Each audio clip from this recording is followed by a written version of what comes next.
نحمده ونصلي على رسوله الكريم أما بعد فقد قال رسول الله صلى الله تعالى عليه وسلم في روايته إن رجالا يأتونكم من أقطار الأرض يتفقهون في الدين فإذا أتوكم فاستوصوا بهم خيرا او كما قال رسول اللہ صلی اللہ تعالی علیہ وسلم۔ میرے معزز ساتھیوں، آپ حضرات کو اللہ تعالی نے دینی علم کے ساتھ شغل و مشغلہ بطریق تدریس اور ممکن ہے بطریق تالیف و تصنیف بھی ہو اختیار کرنے کی توفیق بخشی ہے۔ یہ اللہ تعالیٰ کا فضل و کرم ہے، اسی کا انعام ہے۔ اس شغل و مشغلے سے بڑھ کے اگر یہ اپنے صحیح خطوط پر ہو اور حقوق کی ادائیگی کے ساتھ ہو اور کوئی شغل و مشغلہ اس سے بہتر نہیں ہے۔ یہ حقیقتاً نیابت نبوت ہے۔ سرور دو عالم صلی اللہ تعالی علیہ وسلم کے متعلق قرآن پاک میں ہے، اس میں یتلو علیہم آیاتہ ویزکیہم ویعلمہم الکتاب والحکمہ، پڑھانے والے کچھ یتلو علیہم آیاتہ والا کام کر رہے ہیں، جو بچوں کو قرآن پاک پڑھاتے ہیں، الفاظ کی ادائیگی سکھاتے ہیں یا اس کا تعارف پہچان کراتے ہیں، حفظ کے تعلق سے ان کا شغل و مشغلہ ہے۔ اور جو حضرات علوم دینیہ کی کتابیں، چاہے وہ علوم عالیہ سے متعلق ہوں یا نہ بھی ہوں، علوم عالیہ سے متعلق بھی ہوں، وہ اسی مد میں محسوب ہوں گی۔ وَيُعَلِّمُهُمُ الْكِتَابَ وَالْحِكْمَةَ والا گویا کام کر رہے ہیں، شغل و مشغلہ اختیار کیے ہوئے ہیں۔ بہت سے لوگ کہہ دیتے ہیں کہ علماء کو بھی چاہیے کہ وہ نبیوں والا کام کریں۔ علماء تو تسلسل کے ساتھ نبیوں والا اور صحابہ والا کام کرتے چلے آ رہے ہیں۔ بھائی کون کہتا ہے کہ علماء نبیوں والا کام نہیں کر رہے؟ دیکھ لو حضرات صحابہ کرام و تابعین و تبع تابعین کی تاریخ پڑھو، تسلسل کے ساتھ کرتے چلے آ رہے ہیں۔ کیسے ہو جائے گا کہ امت اس کام سے غافل ہو جائے کہ جو نیابت نبوت کے تعلق سے انہیں سونپا ہوا ہے؟ لیکن تعیین نہیں ہے فرد کون سا ہو اور افراد کون سے ہوں، کر رہے ہیں، کرتے چلے آ رہے ہیں۔ جو نہیں کر رہے بہت سے تو نہیں کر رہے، یہ بہت بڑی نعمت ہے۔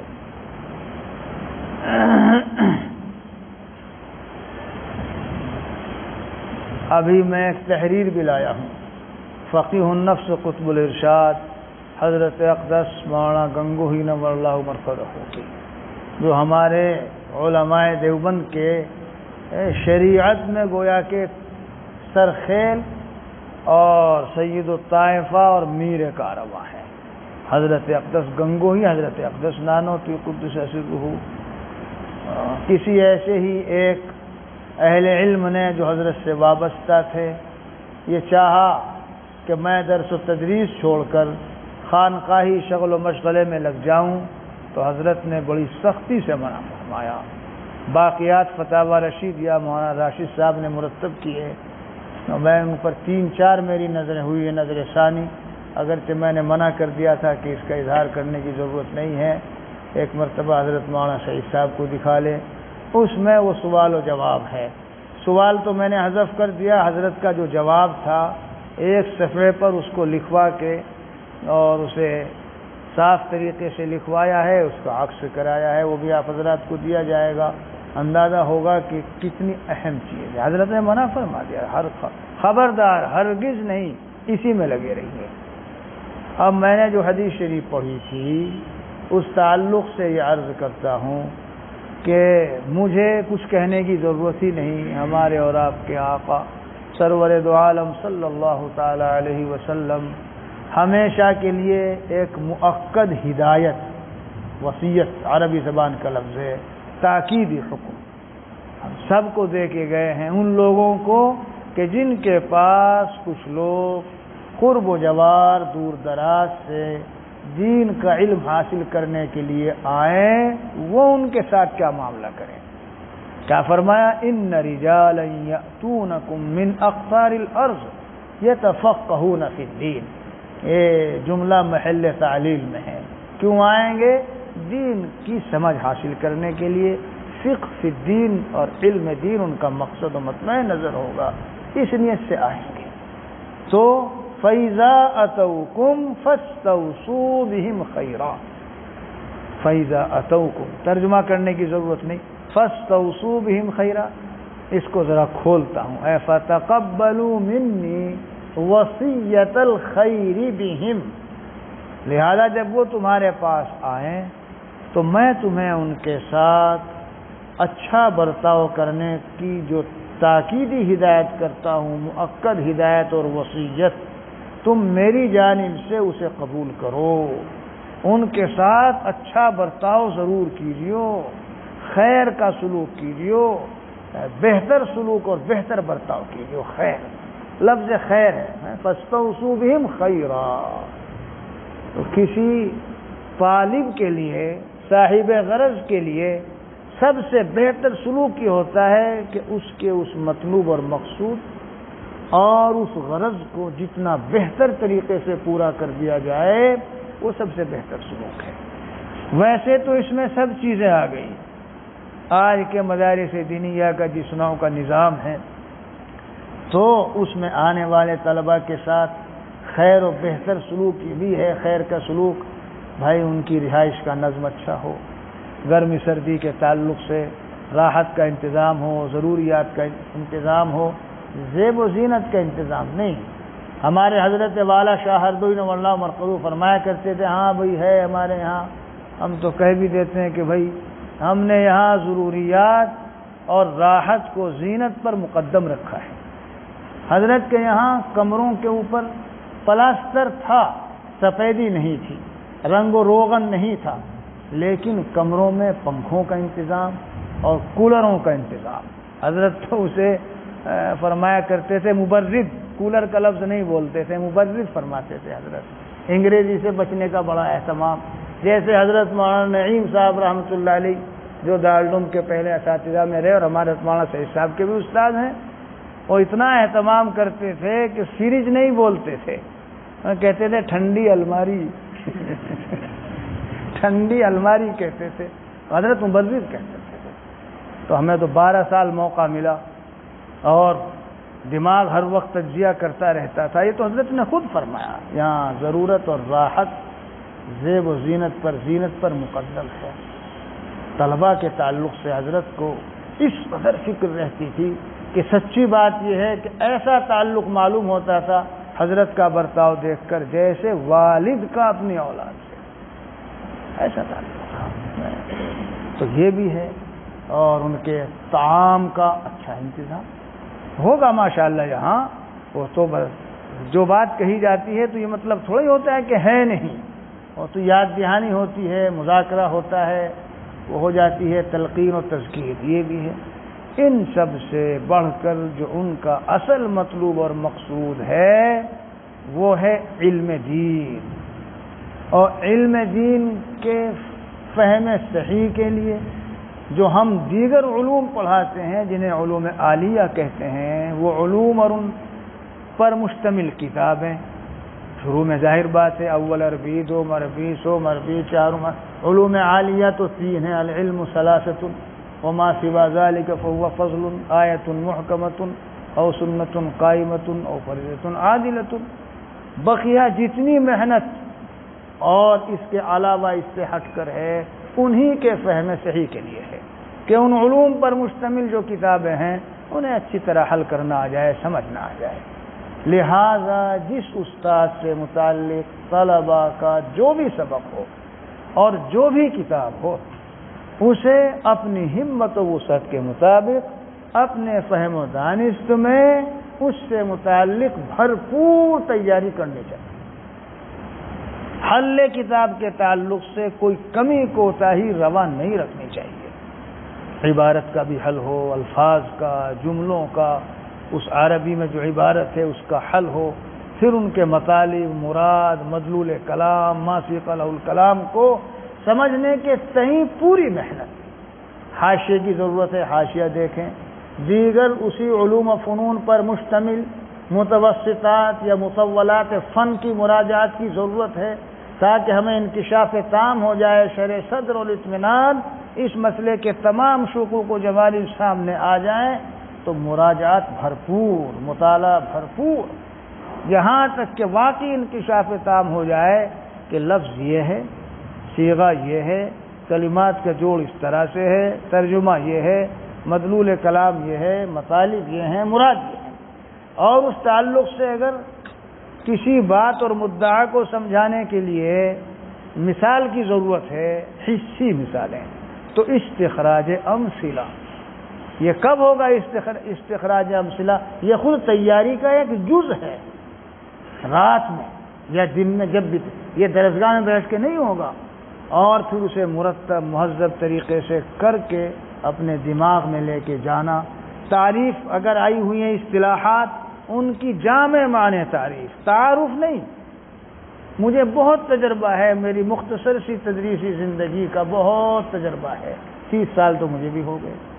یہ جو تعارف کراتے ہیں پڑھانے والے اور تعریف نہیں کرتے، کیسی کیسی غلطیاں لازم آتی ہیں۔ اوہ کیا بتاؤں، تعارف کرایا کسی اصطلاح کا تو تعریف تو اس کی 3 اجزاء پر مشتمل ہے، مگر پڑھانے والے نے ایک حصہ بتایا، شاید 2 حصے غائب۔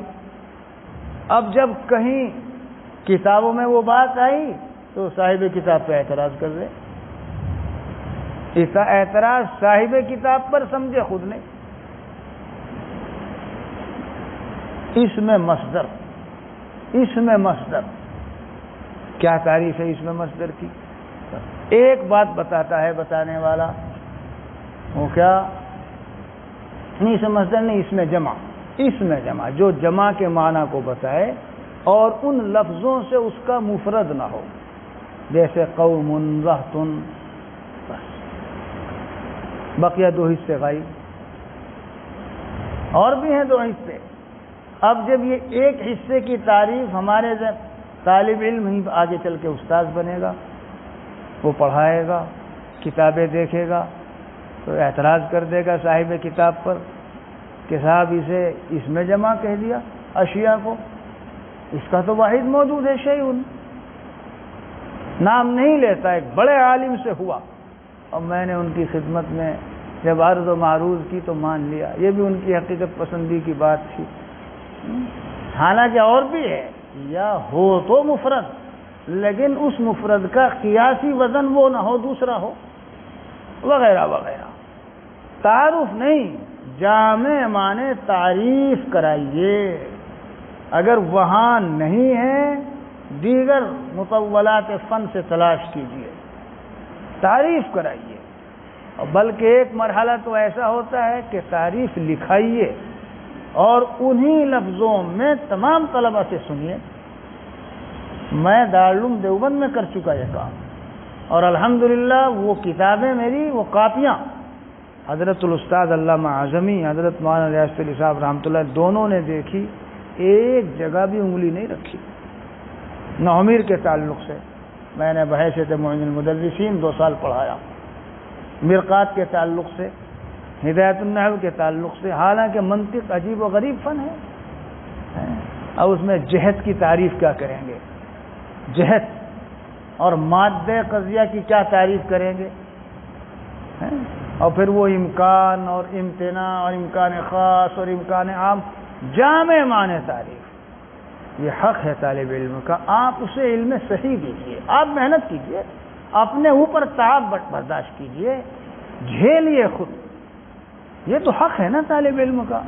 اگر ہم جھیلتے نہیں ہیں، محنت نہیں کرتے، تعب نہیں اٹھاتے، اور بس یہیں ظاہری روا روی میں، بھاگ دوڑ میں، چلتے چلاتے، اور اس کو ایسے ہی ترخا دیا، یہ خیانت ہے، یہ طلبہ کی حق تلفی ہے۔ آپ اساتذہ سے، آپ اپنے اساتذہ سے پوچھ لیں، اگر آپ کے اساتذہ ہو، کتابوں میں دیکھ لیں، میں یہ تو نہیں کہتا کہ دوسرے استاد سے پوچھ لیں، اب ذرا زمانہ ایسا ہی ہے، ہمارے حضرت شاہ جلال آبادی مولانا مسیح اللہ خان صاحب نور اللہ مرقدہ واقعہ نقل فرماتے تھے جو حضرت اقدس تھانوی قدس سرہ نے ملفوظات میں نقل فرمایا اپنے استاد حضرت مولانا یعقوب صاحب نانوتوی قدس سرہ کا بخاری شریف پڑھا رہے تھے، کہیں کوئی خلجان ہوا، کوئی بات ہوئی، کہا بھائی ذرا ٹھہر جاؤ میں ابھی آتا ہوں، اور نچلے درجے کے استاد تھے، عجب نہیں کہ وہ حضرت کے شاگردوں میں ہوں یا نہ بھی ہوں، بھائی یہ عبارت ہے اس کا مطلب آ گئے، کہا میں گیا تھا اور فلاں استاد صاحب سے پوچھا، انہوں نے اس کا یہ مطلب بتایا ہے۔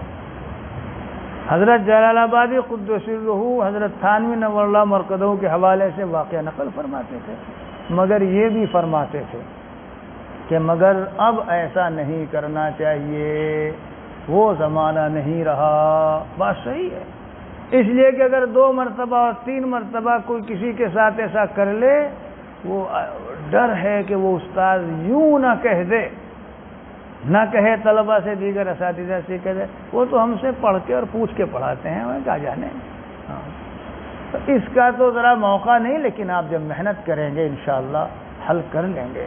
کتابیں ہر علم و فن کی ہر طرح سے آ چکی ہیں، آج نئے اسلوب میں بھی آ چکی، پرانی بھی کتابیں موجود ہیں، اردو میں بھی ہیں، عربی میں ہیں۔ آپ دیکھیے، ہم طلبہ کو تو منع کرتے ہیں کہ اردو شرح نہ دیکھیں، استاد ترتیب و تہذیب کے لیے اگر دیکھیں، ترتیب و تہذیب کے لیے، حل مطالب کے لیے نہیں تو دیکھ لیں۔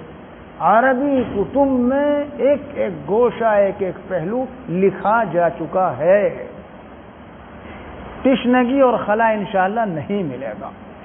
تشنگی اور خلا تو اس لیے رہتا ہے ہم مراجعات میں کمی کرتے ہیں۔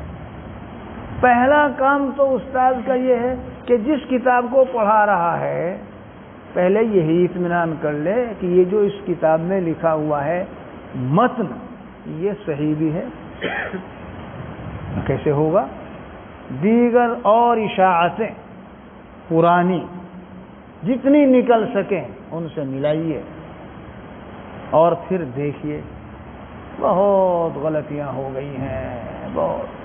مقدمہ شیخ عبدالحق بندے نے جلال آباد پڑھایا مشکوٰۃ شریف کے ساتھ، 56 جگہ اس میں نسخوں کا اختلاف ہے، اور کم سے کم 8-10 جگہ ایسی غلطی ہے اور چلی آ رہی تھی کہ اس کے ہوتے مطلب صحیح بن ہی نہیں سکتا۔ چل رہا ہے جی۔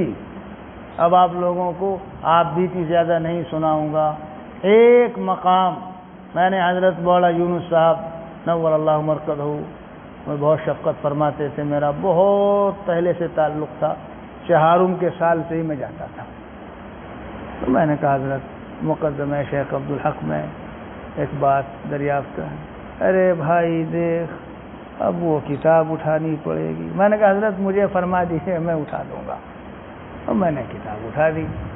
پاکستان سے اشیعۃ اللمعات عربی والی چھپی تھی، اور اس کے شروع میں بھی مقدمہ شیخ عبدالحق تھا، اور کسی معلق محشی نے تحقیق و تعلیق کا کام بھی کیا تھا جسے ایڈٹ کرنا کہتے ہیں، اٹھا لیا۔ اتفاق سے اس میں بھی وہ غلطی موجود، اور میں نے کتاب پڑھائی، میں نے کہا حضرت یہ یہاں پر وہ قال الشمنی وَيَحْتَمِلُ أَن يَكُونَ قَدْ سَمِعَ مِن جَمَاعَةٍ مِّنَ الرِّجَالِ وَعَنْ ذَلِكَ الرَّجُلِ، تو حضرت مولانا نے لیا اور فوراً فرمایا بھائی ٹھیک تو ہے، اس میں کیا ہے؟ میں نے کہا حضرت یہ وَعَنْ ذَلِكَ الرَّجُلِ اگر واو بھی موجود ہو تو پھر تدلیس سے تو اس کا کوئی تعلق نہیں بنے گا۔ اتنا سا سننا تھا، حضرت مولانا تو ماہر فن تھے۔ اب 5 منٹ حضرت مولانا نے جب سنبھل کے دیکھا فوراً قلم لیا اور فرمایا ہاں بھائی تم صحیح کہتے ہو، واو نہیں ہونا چاہیے، کاٹ دیا اسی وقت۔ اور ہے مجھے نہیں پتا، یہاں مشکوٰۃ شریف کے شروع میں جو مقدمہ لگا ہوا ہے وہ وہی ہوگا، اور کون سا ہوگا؟ حضرت مولانا عیسی علی صاحب رحمۃ اللہ علیہ نے میرا تصحیح کیا ہوا مقدمہ دیکھا، فرمایا بھائی اسے ہی چھپوا دو مشکوٰۃ شریف کے ساتھ۔ حضرت مولانا رحمۃ اللہ صاحب نے ایک ایک لفظ دیکھا ہے، بعض مقامات تو ایسے کہ فون پر میں نے حضرت مولانا سے رابطہ کیا، میں پڑھانے جاتا تھا انکشاف تام کے بعد، ویسے نہیں پڑھاتا تھا کہ طلبہ کو یوں ہی تنخواہ دو، خیانت ہے۔ مولانا رک گئے، میں نے کہا حضرت فون پہ تو دیر ہو جائے گی، پھر تو کیا میں ابھی طلبہ کو اس تعلق سے کچھ نہ بتاؤں؟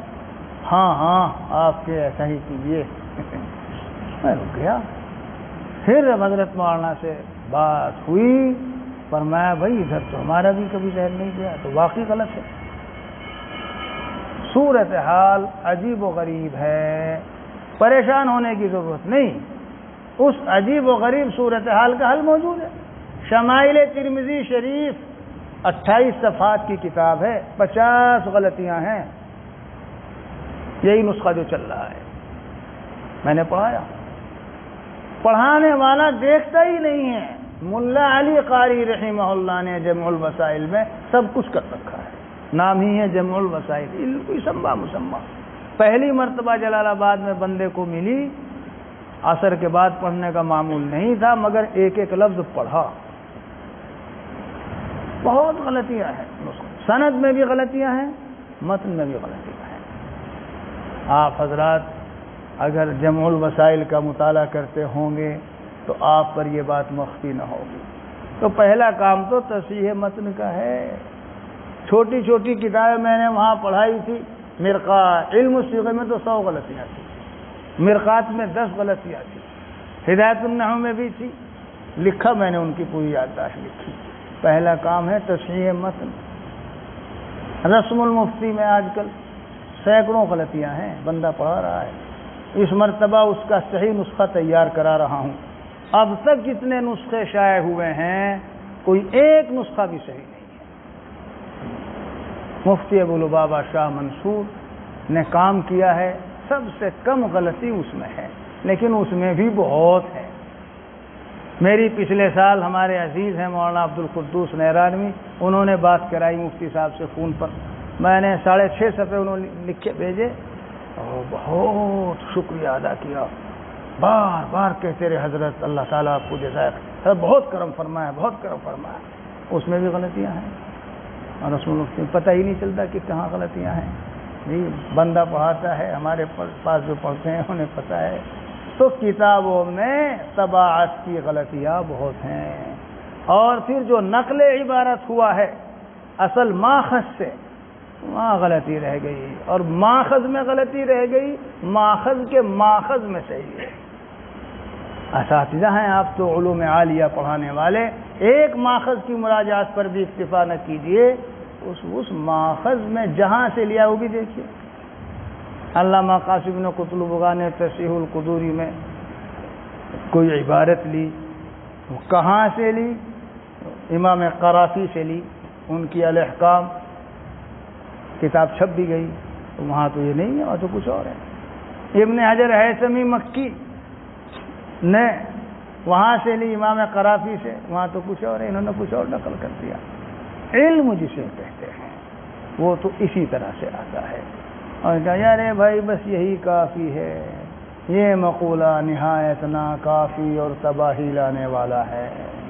ہم نے حضرت الاستاذ علامہ اعظمی کو دیکھا اور سیکھا حضرت سے کہ مراجعات کسے کہتے ہیں۔ جی مراجعات کی کمی ہے آج کل ہم لوگوں میں، حنیف گنگوہی کی شرح کافی نہیں ہے، اور میری مراد حنیف گنگوہی سے وہ میری اصطلاح ہے، کل من یشرح الکتب یا کتاب بالاردیہ فهو الذی اعبر عنہ بحنیف گنگوہی۔ پہلے تو ایک ہی تھے ہمارے تعلیمی کے زمانے میں، ہم تو بہت حنیف گنگوہی ہو گئے، اور یہ زوال علم کی وجہوں میں سے ایک بڑی وجہ ہے۔ میں نے کبھی نہیں دیکھی تعلیمی کے زمانے میں اردو شرح، بالکل نہیں دیکھی، حاشیے دیکھتا تھا، حاشیے سے بات بن جاتی تھی، حاشیہ عربی ہے۔ مراجعات کا اہتمام، تصحیح متن کا اہتمام، غرض ہے کہ جو کچھ آپ کو دیا گیا ہے اس کی بھرپور تیاری، اور یہ جذبہ کہ ہمارا طالب علم جو کچھ ہم سمجھانا چاہتے ہیں ضرور سمجھ لے۔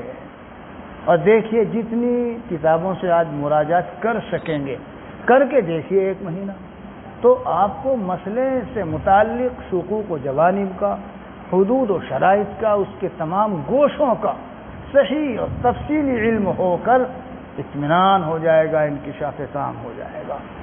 اور اگر صرف آپ وہی متن دیکھتے ہیں اور لگی بنی کوئی ایک یا دو شرح دیکھتے ہیں، آپ صرف ناقل رہیں گے کہ دوسروں کا سمجھا ہوا جا کے انڈیل دیں گے، خود آپ کو کسی علم و فن سے متعلق، کتاب سے متعلق صحیح شرح صدر کبھی نہیں ہو سکے گا۔ آپ پڑھاتے ہیں تو طلباء کے تعلق سے ان کا حق سمجھتے ہوئے تیاری کیجیے، اور میں کہتا ہوں کہ پڑھانے کے تعلق سے صرف محنت نہیں، عالم بننے کے تعلق سے محنت کیجیے۔ آپ اپنا نصب العین اور اپنا نشانہ بنائیے، ہمیں عالم بننا ہے، اور عالم بننے کے لیے کتنا مطالعہ کرنا ہے۔ طلباء کو تو اسی کتاب کی حد تک آپ بتائیں، لیکن عالم بننے کے لیے بھائی بہت مراجعات کرنی پڑے گی۔ علم و فن کی مختلف کتابیں، مختصر، مفصل، متوسط، قدیم، جدید، ترتیب کے ساتھ نظام الاوقات بنا کے پڑھنا پڑے گا۔ علم اٹھتا جا رہا ہے، علم اٹھتا جا رہا ہے۔ کیسے اٹھتا ہے علم؟ اللہ تعالیٰ عالم کے سینے سے علم نہیں کھینچتے۔ حدیث شریف میں ہے ان اللہ تعالی لا يقبض العلم قبضا ينتزعه من صدور الرجال ولكن يقبضه بقبض العلماء فإذا لم يبق عالما لم يبق عالما اتخذ الناس رؤوسا جهالا فضلوا وأضلوا۔ جد و جہد، محنت، مطالعے کا ذوق و شوق، مراجعات کا اہتمام آج کل پڑھانے والوں میں بھی کم ہو گیا۔ اس کی ایک وجہ یہ ہے کہ پڑھنے کے زمانے میں نہیں رہا۔ ایسا نہیں ہوتا کہ اگر آدمی ادھر بیٹھ جائے تو قدرتی طور سے کوئی ایسی بات پیدا ہو جائے جو پہلے نہ ہو، لیکن پھر بھی آپ فکر کریں، اہتمام کریں۔ ہمارے حضرت جلال آبادی قدس سرور فرمایا کرتے تھے مطالعہ بہتر طریقے سے کرنا ہو، طلباء کو شفقت کے ساتھ حوصلہ بڑھاتے ہوئے، شوق دلاتے ہوئے پڑھنا پڑھانا ہو۔ اساتذہ کرام سے حضرت کا خطاب ہوتا تھا بہت درد مندی اور دل سوزی لیے ہوئے۔ اور ایک بات یہ کہ ہم طلباء کو جن چیزوں کی تلقین کرتے ہیں اور جن چیزوں پر عمل کرانا چاہتے ہیں، تو چونکہ یہ معلم اور استاد بقول ہمارے حضرت والا شاہ قدس الروح یہ سانچہ ہوتا ہے طلباء کے لیے، تو ہماری زندگی اس کا پیکر محسوس ہو، عمل کا پیکر محسوس ہو۔ ہم اگر اساتذہ طلباء سے کہتے ہیں بھائی یہ موبائل چوڑے چوڑے موبائل مت رکھو، تو ہمیں بھی تو سوچنا چاہیے۔ ہم اپنے ہاتھوں میں لیے پھرتے رہیں اور طلباء سے کہیں کہ یہ نہ لو، گو طالب علم ایک محکوم ہونے کی حیثیت سے مان لے، لیکن نفسیاتی اعتبار سے، سائیکولوجی کے فطری اعتبار سے اس کا اثر اچھا نہیں ہوتا۔ ہمیں چاہیے ہم اگر لیے ہوئے بھی ہیں تو کم سے کم طالب علم کے علم میں نہ آئے۔ ہم طالب علموں میں ذوق و شوق پیدا کرنا چاہتے ہیں مطالعے کا، کیسے ہوگا؟ اس سے نہیں ہوگا کہ آپ صرف نصیحت کر دیں۔ کیسے پیدا ہوگا؟ جب طالب علم آپ کے کمرے میں جائے تو آپ کو موبائل میں مشغول نہ پائے، وہ آپ چلا رہے موبائل دیکھ رہے ہیں، یا اخبار بینی میں مصروف نہ پائے، یہ دیکھے کہ استاد صاحب مطالعہ کر رہے ہیں کتاب کا۔ میری زندگی میں علم کے ذوق و شوق کے تعلق سے ایک سب سے پہلا جو تأثر ہوا وہ حضرت الاستاذ مولانا سعید صاحب دامت برکاتہم کو دیکھ کر۔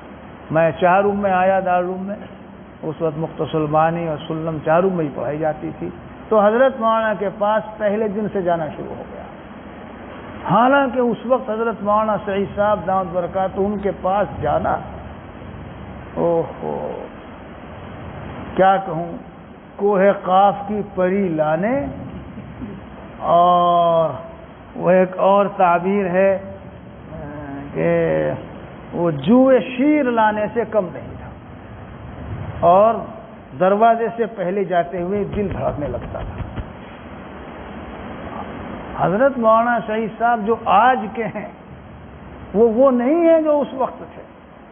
دوہرا بدن تھا، پیشانی پہ بل ہی پڑا رہتا تھا، مسکراتے ہوئے ہنستے ہوئے کبھی نہیں دیکھتے تھے ہم، بہت روب و دبدبا تھا، چرتے چلے جاتے تھے طلبہ، ہٹتے چلے جاتے تھے، میں جاتا تھا، جاتا دیکھا حضرت مولانا، جب بھی گیا ہوں حضرت مولانا کو پڑھتے ہوئے پایا، جب بھی گیا ہوں کتاب میں مشغول پایا۔ کس طرح سے؟ آپ لوگوں نے کہاں دیکھا وہ زمانہ، لالٹین ہوتی تھی، لالٹین، اور جناب کبھی وہ ہوتی تھی جسے ایمرجنسی لائٹ کہتے، وہ کامیاب نہیں ہوئی تو اسے بھی ایک طرف رکھ دیا مولانا نے، سب نکالے ہوئے، لنگی پہنے ہوئے، بنیان بھی نہیں ہے، کتاب پہ پڑے ہوئے، چھت پہ جا کے نہیں سو جاتے تھے کہ گرمی ہے۔ اس وقت دیوبند میں بجلی کا نظام کہاں تھا؟ جو بجلی آتی تھی تار نظر آتے تھے بلب کے، جنریٹر چھوٹا سا تھا صرف درسگاہوں میں، دیوبند میں بجلی کا نظام نہایت خراب تھا۔ مولانا کو کبھی بھی ہم نے اس حال میں نہیں پایا کہ کتاب چھوڑ کے کہیں اور چلے گئے ہوں، پسینہ آ رہا ہے، پنکھا چل رہے ہیں، مطالعہ کر رہے ہیں، کتابیں دیکھی حضرت مولانا کے پاس، تو مولانا کو دیکھ کر کے مجھے ذوق و شوق ہوا تو وہ ایسا بننا چاہیے، کتابیں اس طرح ہونی چاہیے۔ اور پھر دوسرے میں ایک دن کہہ رہا تھا حضرت مولانا سے، ابھی میں نے کہا حضرت بات صرف منہ پہ نہیں کہتا، لیکن ایک بات ہے اور وہ حقیقت ہے اور وہ کہتا ہوں اور کوئی تکلف نہیں، کہ میں یہ دیکھ رہا ہوں کہ دیوبند نے سب کو بدل دیا۔ میں نے کہا عمر فاروق رضی اللہ تعالیٰ عنہ کی طریق پر یہ بات کہہ رہا ہوں جو حضرت ابو عبیدہ ابن الجراح رضی اللہ تعالیٰ عنہ سے فرمائی تھی کہ واقعی ہم سب کو بدل دیا دنیا نے بجز ابو عبیدہ ابن الجراح کے۔ میں نے کہا حضرت دیوبند نے سب کو بدل دیا، آپ کو نہیں بدلا۔ میں تو یہ دیکھ رہا ہوں کہ جس دن شروع میں آپ کو دیکھا تھا آج اس سے زیادہ تو مشغلہ ہے پڑھنے لکھنے کا، لیکن کم نہیں ہے، تبھی تو مولانا نے اتنے کام کر لیے۔ اور دوسرا ذوق و شوق ہوا مراجعات کا اور مطالعے کا، حضرت الاستاذ علامہ نعمت اللہ صاحب اعظمی دعوت برہم، میرے خصوصی مربی، خصوصی مشیر کار، یہی دو حضرات ہیں، ان میں سے بھی حضرت مولانا نعمت اللہ صاحب بعض چیزوں میں زیادہ۔ میں نے کہا عالم ہو تو ایسا ہو، علم ہو تو ایسا ہو، ہر علم و فن میں حضرت مولانا کو حذاقت و مہارت کا، تحقیق کا، بلکہ بعض علوم میں تو امامت کا مقام حاصل ہے۔ وہ لوگ نہیں سمجھتے، طلبہ تو سمجھتے ہی نہیں، کیونکہ حضرت مولانا کے یہاں تہذیب، ترتیب، توضیح، تشریح نہیں ہے، وہ علوم اور مواد دے دیتے ہیں، مرتب خود کر لو، سامان دے دیا پکا لو، یہ وہ تہذیب و ترتیب نہیں۔ اگر تہذیب و ترتیب بھی حضرت مولانا کو دے دی جاتی تو خرق نظام ہو جاتا، پھر نظام باقی نہ رہتا۔ اس لیے مراجعات کا اہتمام، علم حاصل کرنے کی نیت سے آپ پڑھیے۔ ہاں تو وہ جو بات کہہ رہا تھا استاد، سانچہ ہوتا ہے، سانچہ، ہمیں وہاں سے شوق پیدا ہوا۔ اگر ہمارے طلبہ ہمارے کمروں میں آئیں گے اور ہمیں دیکھیں گے مطالعہ کرتے ہوئے، علمی شغل و مشغلے میں مشغول، تو قدرتی طور سے طلبہ کچھ نہ کچھ اثر لیں گے، کہنے سے زیادہ عمل کا اثر ہوتا ہے۔ اور اگر ہمیں وہ دیکھیں گے موبائلوں میں مشغول، اثر نہیں ہوگا۔ اور جب ہم اس تحقیقی سبق پڑھائیں گے تو ان کو اندازہ ہوگا، وہ بھی لگیں گے محنت کرنے کے لیے۔ ان چیزوں کا دھیان، اور طلبہ کے اعمال، اخلاق، احوال، ان کے طرز زندگی، چال چلن، ان سب چیزوں کا دھیان رکھنے کی بھی ضرورت ہوتی ہے۔